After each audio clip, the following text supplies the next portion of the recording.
सबको जय मसीह की। कैसे सारे भाई बहन, मुझे विश्वास है आप सब प्रभु यीशु मसीह में बहुत बहुत आशीषित होंगे। हालेलुया। एक बार फिर से आपकी बहन आप लोगों के सामने वचन लेके आई है। हालेलुया। यीशु ही परमेश्वर है। मैं कंटिन्यू करती हूँ। चलिए छोटी सी प्रार्थना करते हैं वचन शुरू करने से पहले। धन्यवाद प्रभु यीशु। प्रार्थना करती पवित्र आत्मा आपने मुझे फिर से अगुवाई करी। खुदावन की वचन इन सबके सामने पिता लेके आऊं। वचन समझाने में प्रभु यीशु मदद करें। वचन को पिता सारे भाई बहन समझ सकें। वचन पे बने रहें, अड़े रहें, खड़े रहें। इन जीसस नेम आमीन आमीन। चलिए स्टार्ट करते हैं कि यीशु ही परमेश्वर है। अब यीशु मसीह जी का कोई पिता भी है। हालेलुया। सो वचन से मैं आपको समझाती हूँ। हालेलुया। यूहन्ना 8:58। यीशु ने उनसे कहा, मैं तुमसे सच सच कहता हूँ कि पहले इसके कि अब्राहम उत्पन्न हुआ मैं हूँ। हालेलुया। ये वचन रोंगटे खड़े कर देने वाला है। अब्राहम जूना करार में थे। पुराने नियम में अब्राहम जी का वर्णन है। उस वक्त यहोवा परमेश्वर थे।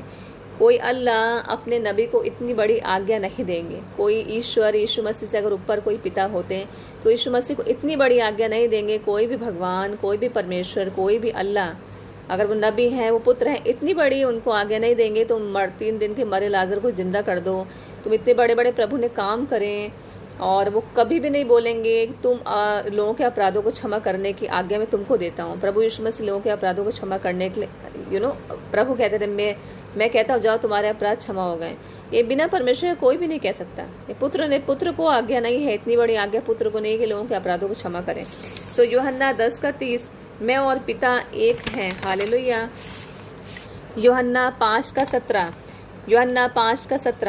इस पर यीशु ने उनसे कहा, मेरा पिता अब तक काम करता है और मैं भी काम करता हूँ। यूहन्ना 5:18। इस कारण यहूदी और भी अधिक उसको मार डालने का प्रयत्न करने लगे, क्योंकि वह न केवल सब्त के दिन की विधि को तोड़ता, परंतु परमेश्वर को अपना पिता कहकर अपने आप को परमेश्वर के तुल्य भी ठहराता था। हालेलुया। मत्ती 25:31। जब मनुष्य का पुत्र अपनी महिमा में आएगा और सब स्वर्गदूत उसके साथ आएंगे तो वह अपनी महिमा के सिंहासन पर विराजमान होगा। हालेलुया। जब मनुष्य का पुत्र कौन है? प्रभु यीशु मसीह। मरियम जी मनुष्य थी ना, तो मनुष्य का पुत्र अपनी महिमा में आएगा और सब स्वर्गदूत उसके साथ आएंगे तो वह अपनी महिमा के सिंहासन पर विराजमान होगा। हालेलुया। मरकुस 2:5। यीशु ने उनका विश्वास देखकर उस लकवे के रोगी से कहा, हे पुत्र, तेरे पाप क्षमा हुए। तब कई शास्त्री जो वहां बैठे थे अपने अपने मन में विचार करने लगे, या मनुष्य ऐसा क्यों कहता है? या तो परमेश्वर की निंदा करता है।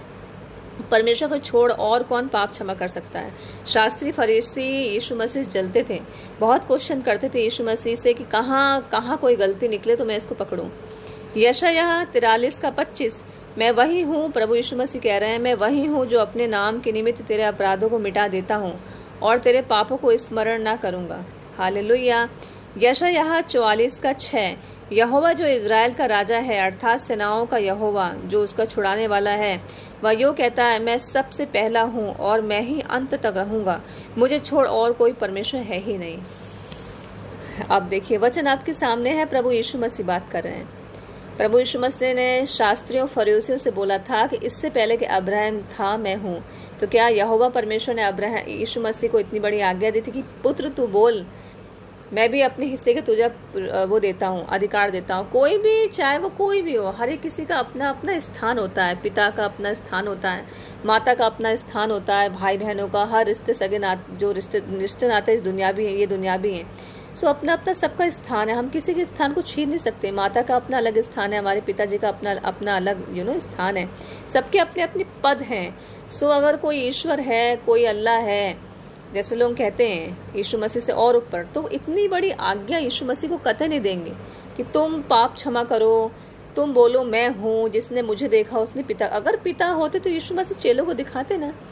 यीशु मसीह पतरस को, यूहन्ना को, मूसा को बहुत प्यार करते थे। कुछ खास चेले, पतरस बहुत करीबी था।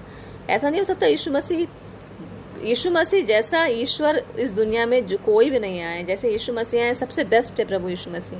सारे देवताओं में प्रभु यीशु मसीह भययोग्य है। वो खुदावन भययोग्य है। उससे डरना हमें बनता है। प्रभु यीशु मसीह से डरना हमको बनता है। प्रभु यीशु मसीह की इज्जत करना हमको बनता है। सबसे अच्छा बेस्ट नेचर प्रभु यीशु मसीह का है। सो अगर पिता होते तो यीशु मसीह चेलों को जरूर दिखाते। ऐसा नहीं हो सकता। बार बार कहते थे पिता को दिखाओ, पिता को दिखाओ। तो मुझे विश्वास है वचन समझ में आएगा। वचन में बने रहिए, अड़े रहिए, खड़े रहिए। फिर आपके सामने आऊंगी।